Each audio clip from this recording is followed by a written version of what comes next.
ఈరోజు మన రంగోలీ వీడియోస్‌లో సంక్రాంతి సందర్భంగా మనం పెద్ద పెద్ద ముగ్గులు వేస్తూ ఉంటాం కదా! చుక్కల ముగ్గులు. అలాంటి ముగ్గుల్లో ఒకటి ఇది మధ్య చుక్క 17 చుక్కల నుంచి తొమ్మిదో చుక్క వరకు పెట్టుకోవాలనమాట. ఇక మధ్య లైన్‌లో 17 చుక్కల్లో సెంటర్ చుక్కని తీసుకొని అంటే 17 అంటే తొమ్మిదో చుక్క మధ్య చుక్క అవుతుంది. దానిలో ఇలా సర్కిల్ కొట్టుకుంటే మనకి ముగ్గు కలుపుకోవడం అనేది ఈజీ అయిపోతుందనమాట. ఇలా పద్మానికి వేసినట్టుగా 3 చుక్కల నుంచి గీతలు కలుపుకుంటే మొత్తం ఇలా 6 గీతలొస్తాయి. దాని నుంచి ఇలా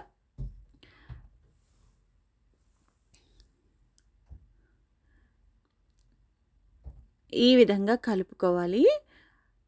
ఎప్పుడైతే మనం అయితే ఒక కార్నర్ నుంచి ముగ్గు మొదలుపెట్టినా కరెక్ట్‌గా వస్తుంది. ఒకవేళ కార్నర్ నుంచి ఏ చుక్క నుంచి తీయాలో కన్‌ఫ్యూజ్ అవుతున్నట్లయితే గనక ఇలా మధ్యలోంచి ట్రై చేయండి. ఈజీగా అయిపోతుందనమాట. అంతా సమానంగా వస్తున్నాయో లేదో ఈజీగా తెలిసిపోతుంది. అంటే పెద్ద ముగ్గులు కదా! ఒక్కోసారి చుక్కలు సరిగ్గా అంటే కొద్దిగా వంకరగా పెట్టినా సరే దానివల్ల కొంచెం కన్‌ఫ్యూజన్ అయితే యాడ్ అవుతుంది. దానివల్ల మనకి చుక్కలు మిస్ అవుతాయి. అప్పుడు చుక్కలు తప్పుగా కలవడం వల్ల మనకి ఇబ్బందయిపోతుంది. ఇప్పుడు చూసారా చాలా ఈజీగా అయిపోయింది. ఇప్పుడు చివరి నుంచి అంటే కార్నర్ నుంచి మూడో చుక్క తీసుకొని దాని నుంచి ఇలా పువ్వుని ఈజీగా అంటే శంఖాన్ని ఈజీగా కలుపుకోవచ్చనమాట. చూడండి మధ్య చుక్క 3 చుక్కల్లోంచి మధ్య చుక్క నుంచి స్టార్ట్ చేసి ఈజీ అయిపోయింది. అదే మామూలుగా మీరు మధ్యలోంచి స్టార్ట్ చేసి చివరి నుంచి స్టార్ట్ చేస్తే ఒక్కొక్కసారి కన్‌ఫ్యూజ్ అవుతాము. దానికోసమే నేను మధ్యలోంచి స్టార్ట్ చేశాను. మీకు ఎలా వీలుగా ఉంటే ఆ విధంగా కలుపుకోండి. ఇలా 6 పక్కలా కూడా మనం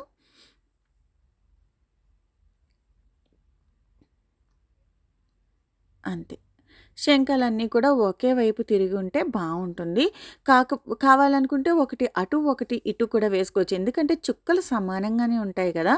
అటు 3 చుక్కలు అంటే 4 చుక్కల నుంచి ఒకటో చుక్క వరకు కాబట్టి మనం 2 శంఖాలు ఎదురు బదురుగా కూడా కావాలంటే తిప్పుకోవచ్చు. మీకు ఎలా బావుంటుందనుకుంటే అలా చేయొచ్చనమాట. ఇప్పుడు శంఖానికి పైన కూడా మనం ఒక పద్మంలాగా కలుపుతున్నాము. అంతే అయిపోయింది. ఇదే 4 పక్కల కూడా కలిపేసుకోవాలి. ఇంకా దీనికి రంగులు వేస్తే ఉంటుందండి ఎంత అందంగా ఉంటుందో. మనం ఏ ముగ్గైనా సరే చిన్నగా గీతలతో కలిపి వదిలేసిన దానికి, దానిలో రంగులద్దిన దానికి చాలా తేడా ఉంటుంది.